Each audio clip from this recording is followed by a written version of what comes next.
Um, I have 25 minutes, I think, so I may look at my phones just because of the time. Down there is Oh also yeah, clock. Yeah. yeah. Okay, super.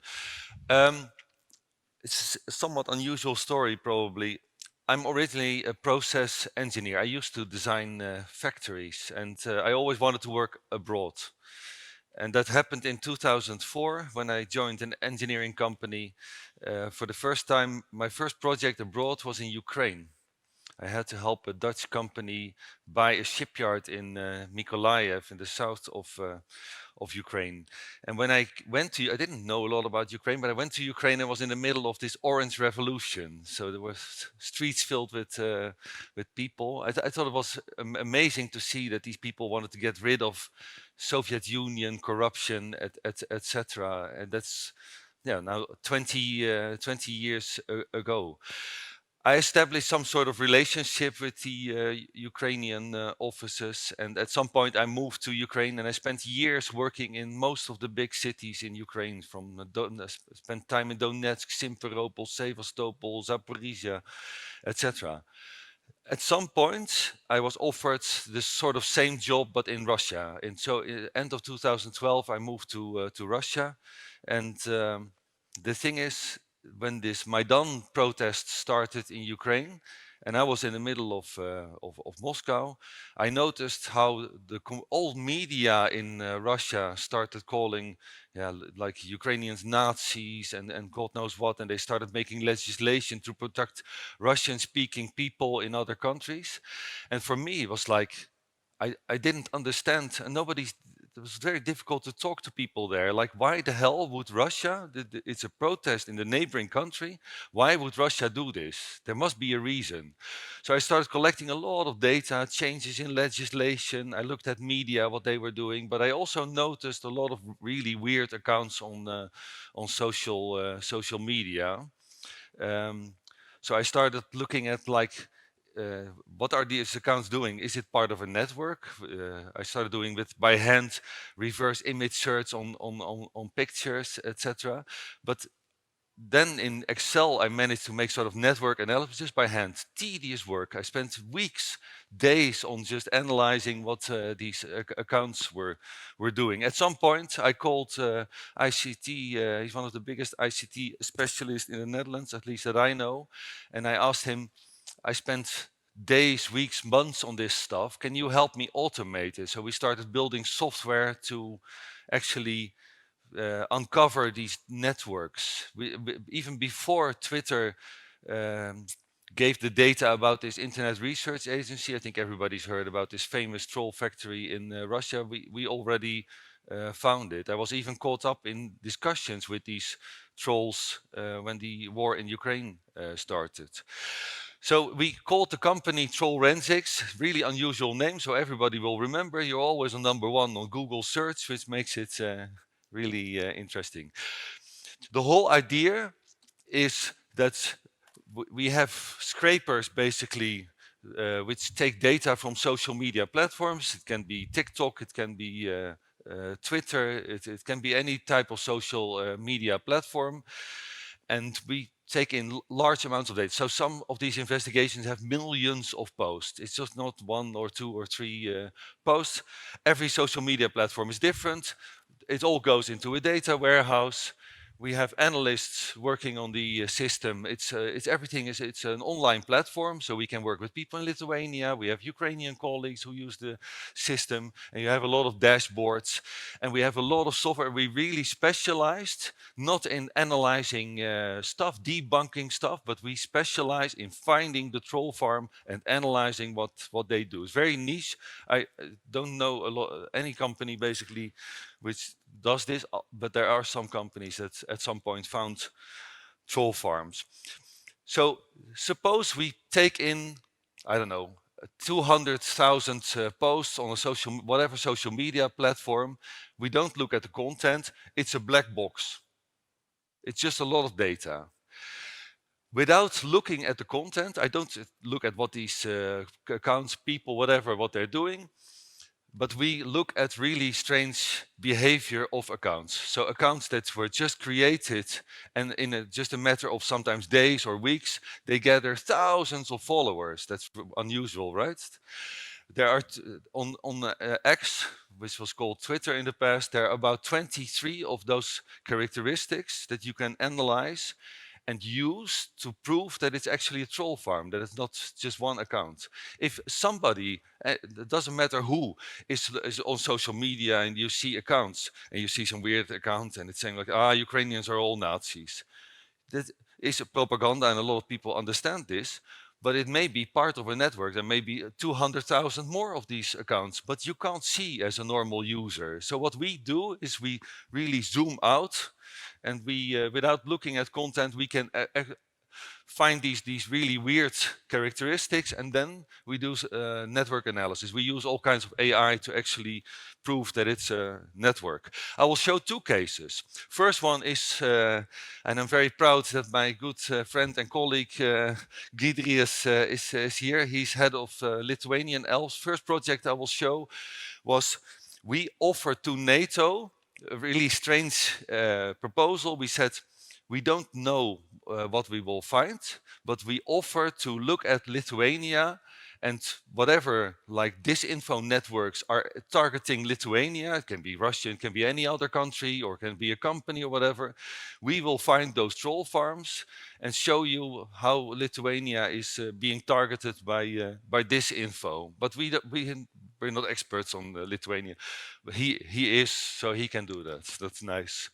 Um, a few things I already told this with network analysis. We can also determine from which time zone accounts are.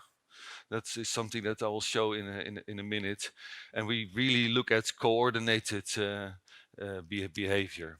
Let me skip this. Just some examples. Some clients we cannot mention. At the moment, we work mostly for government, so Ukrainian government, European countries, intelligence agencies, ministries, etc. Uh, and some of this is also media. The first case that I will show is this NATO project that we did with Lithuanian elves. Everybody can work on this platform, so it doesn't matter. It was very nice during COVID because you can just sit in your attic behind your computer. You don't need an office. People can be worldwide. Let me see. Yeah. So what we did, we said if there are attacks, if somebody, it doesn't matter whether it's Russia or somebody else, is attacking Lithuania, it's likely that we will see attacks on Lithuanian politicians. So what we did is we made a list of the top 20, I think, Lithuanian politicians on Twitter, and then we pulled in a lot of data from these people, and then you can actually see like, oh, they have a post and so many replies. You can see peaks. You get like graphs with data, and we found some really huge peaks, and was like, why? Normally it's like a couple of hundred posts and replies per day for this politician, but at some point it was like thousands. So we zoomed in, and then we found something really weird. We found some troll network which were attacking Lithuanian politicians. And when we looked closer at these accounts, they were all following this account. It's called In Embassy, and it's the official account of the Chinese embassy here in Vilnius. It used to be another embassy of Ethiopia, Chinese embassy of Ethiopia. So they somehow stopped the account and then they recreated it, but it has this blue check mark, so it's official, really official account. So we have a troll farm. They all follow this Chinese army. The accounts looked also Chinese, by the way. And it's really weird that this in embassy, it was at the moment where we did this investigation, it was like we finished, I think, beginning of 2022. So the account was really only some months old, August 2021, but it has 13,000 followers. Why? Why would an account of a Chinese embassy in Lithuania, small country, be so popular? It makes no sense. So we looked at how many followers do these embassy accounts have. Now, in the US, also by the way, a lot of them are trolls, but it's the biggest. Then I think Slovakia is huge for some reason, but they also had very heavy campaigns in Slovakia. And the third biggest one is this in embassy. But in other countries, in Russia or in Iraq, they were smaller, but these accounts were also a lot older. So it's very unusual that we have an account with 13,000 followers. If you look at all the accounts that did this attack, most of them were created in this period in 1 month. So a team spent, I don't know, the whole day, every 4 minutes, they create a new account. If you print the list of all these accounts, so we had 13,000, 99% of all followers of this account are all these trolls. And they were all created more or less on the same date. And the interesting thing is, they all are very similar, these accounts. So they follow the same accounts, created on the same date. The minute that you export the creation date of of all these accounts, you can actually see how many people are creating the accounts and when they go to the toilet, because then suddenly there's a lunch break of an hour or whatever. It's very interesting, Sherlock Holmes types of work that you can do. Um, but yeah, interesting thing is, it was just before the war that we finished this analysis. This is an example, by the way. Every account had the same following. So the first person they followed is this Xiao Yewen, and then Beijing 2022, and then interestingly enough, the third one is Russia Today. So the whoever owns this troll farm told the makers who were making these accounts, like, the third account that you need to follow is, and this is done by hand. This is not algorithm suggested by Twitter. So somehow they all follow this Russia Today. If you pull in a lot of posts from these accounts, then you get a graph like this. This is also how we found it, but then it's the post and replies of these Lithuanian politicians. You can see peaks, and that's how you can see what campaigns they're doing. So one campaign is a Chinese woman who went up in space. It has nothing to do with propaganda. It's also positive propaganda, like visit China, but they also spread a lot of Russian propaganda. At some point, we had discussions with United Nations. We helped them with a completely different project, but they managed to prove that Russia, was already years ago, worked with China on this disinfo front. So at some point, you saw Chinese propaganda coming from Russia and Russian propaganda coming from China. So there is some sort of official cooperation here. Before the war already started in Ukraine, we saw that they were spreading the same stuff, and it was probably the memes and pictures and whatever movies, which were probably supplied by Russia, sent to China, and they were using it in their propaganda campaigns. That's probably also the reason why RT is the third following in their list.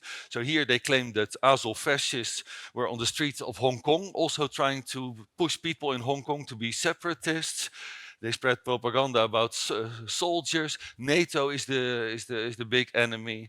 It was very interesting to see what was happening in this particular project that they were doing. The moment that the war started, it went up to a very heavy scale, and they started pushing out a lot more propaganda. So it was actively being promoted by these Chinese trolls. There are thousands of these posts, but some of it isn't even propaganda. It's just like visit some beautiful city in China. We called to the National Security and Defense Council of Ukraine, and we had a meeting with these people, and we told them, like, if China is helping on this disinfo front, if there's a cooperation with Russia, I mean, why would China spread all this propaganda aimed at Ukraine? Then the next step may be that China starts supplying weapons to Russia. And then the Security Council went with our report to President Zelensky, and he read it, and they started talking to these Chinese in the background. So it was an interesting way to inform Ukraine, like, very early in the war, like, watch out, because this China might be a really huge danger. It was great to work with Gideus and use his knowledge on Lithuania and the politicians here, etc. I think I will skip this. This is the first time that I will present this. It was finished quite recently. It's a project we worked for months with a team for the EU, not the EU institutions, but the political group, the Democrats and Socialists group. And the goal of the project was to see if Russia or other parties were influencing EU elections. And we had 4 countries. We had Germany, France, Italy, and Netherlands, and we also analyzed English language because all the official accounts of EU use English language. I will present mostly Germany, but the other countries is quite similar. Um, when we started the pulling in data, so we use terms, we pull in data using certain words or hashtags. So in this case, in German, Wahlen and Europäische Union, these kinds of words. Then you have like general words related to elections. We can scrape only German posts. So then you're sure that there is, of course, no physical boundary to a social media platform. But if you stick to German language and words and hashtags related to the EU elections, then you are sure that your database is not corrupt, that you only have the topic of EU elections. And we had a new employee at that time who just started, and he got all we taught him how to work with this software, and he started. And I think in 5 minutes after he started, he called. He said, "I think I found something." And I thought, like, you just started 5 minutes ago. You just finished these courses on this software, and you found something. I was like, whatever. Okay, so okay, I'll look at it. And I looked, and he had, I think, yeah, he showed me a lot of accounts. That was the first thing we looked at. Like, are there unusual accounts in Germany because of numbers of followers? These were just created just before the EU elections, and some of them have thousands and thousands of followers. Here, this account, April 2022, it's a bit older, but it has 9,000. But there were also accounts created weeks or months ago with 2,000, 3,000, 4,000, and they were very similar. You can even see here, they have fantasy pictures. They use this blue heart. They have German flag. A lot of them have even Russian flags. I'd never seen anything like this. But at the moment, you only have like separate accounts. So the next step is you need to prove that it's acting like a network. Interesting thing is, one of these accounts, we found that these are only a few of them, but this Leila Ruth, the account is called. She loves Russia, but she created, I don't know why, but she has her own sort of private army. They're all called Leila Ruth. Only the first one has quite a lot of followers. It's almost identical number of following and followers. That's also unusual, that all these accounts that we found, if you have 5,000 following, why do you also have 5,000 followers? So it's almost identical numbers. And that is something you see when a troll farm is created and they use all accounts to follow you and also follow back, then you get identical numbers. But this was an interesting account. When we pull in data from only this account, we can actually analyze in what time zone this account is. And it's UTC, so it's in the Netherlands, I think there's a 2 hour difference with UTC. But so you have to, when she starts at like 3, it's actually 5, but still it's too early. So this account is not even located. The person is physically probably somewhere in Moscow, or maybe even further east. So you can actually, by pulling in data, see in what time zone these accounts are. So for instance, for these, we did the same thing for these Chinese accounts, and they were all in Shanghai. They start at 9 o'clock Shanghai time. A lot of these accounts in Germany, by the way, they are in German time zone. That can mean that these people are actually in Germany, or they start working to match the time zone. That's also possible. When we pulled in all of Leila's following and followers, it's basically 100% match. So the same accounts that she follows, they also follow her. And when we looked at these accounts, there are also dozens of accounts that have like no activity at all.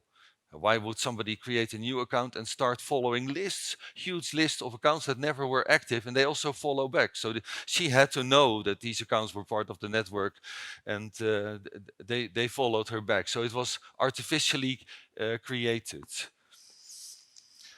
This is how such an account looks like. This is this Layla Ruth 888 Russian flag. They're always they're never vaccinated. They hate vaccination. We saw, by the way, that the in Russia already I don't know, 10 years ago, these accounts, before COVID, were already spreading, especially in America. They tried to push that people shouldn't use vaccines.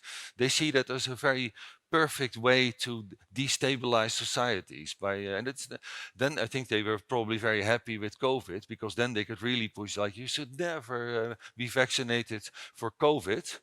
But if you look at Russian troll farms active in Russia, they were actually promoting to. So it's really weird to see in Russia, in Russian language, for Russian population, they want you to use vaccines, but outside of Russia, everybody should not use vaccines. A bit more about these. I have 4 minutes. I'm still on time. Wow, it's pretty cool. Um, we found the same networks in France and in Italy. I'm not sure how many accounts did we collect from all these armies. 50,000 or something like that. We didn't map the whole army, but in total, from all three countries, we have maybe 50,000 accounts. But in Germany, it's likely it's at least tens of thousands of accounts. But in France, it's worse. It's probably hundreds of thousands of accounts. And when we looked at what these trolls were doing, there were trending topics related to far right in France. So you have some hashtags which goes viral. And when we pulled in all the data, the whole campaign was done only by trolls. So there were no real people involved. So these trolls, basically, you call this level platform hijacking. So they can take over the entire debate and make trending whatever they want. It's the French was at this level. Germany is a bit less. Italy, we found those accounts, but they were not so actively trying to influence EU elections. It was more about promoting far right, not using vaccines, anti-immigrations, etc. These are not bots. I think a lot of people here have heard about this doppelganger network, but these have people behind them. If we pull in data, like from this Layla, you can see that these people in the weekend they sleep longer, so they get out of bed at 10 instead of 8 or whatever. So there must be a huge number of people behind it. Sometimes these people have maybe 20 or 30 of these accounts, but still, if you have hundreds of thousands of accounts, you can imagine how huge this campaign is. These accounts, whether you look at German or French or Italian, they're very similar. So we collect maybe several thousands of these accounts. You can map the whole army, but it just takes too much time to map it, and we don't need the whole army. But if you look at these accounts, they're very similar. So the pictures are always more or less the same. Banners are similar. They're always anti-LGBT. So they push out massive amounts of anti-LGBT content. They're always extremely pro-Russian and spread Russian propaganda. A lot of them in Germany had satire in their profile. Maybe they think they will not be banned if they push it as being satire. I don't know. And a lot of them are anti-immigrants. A lot of them have blue check marks, by the way. So for Elon Musk, I don't know how much money he makes with this, but he does make money from these trolls, and these blue check mark accounts are basically like left alone. Moderation is already almost disappeared on X, but especially blue accounts, because that's the financial model, of course, partly behind X.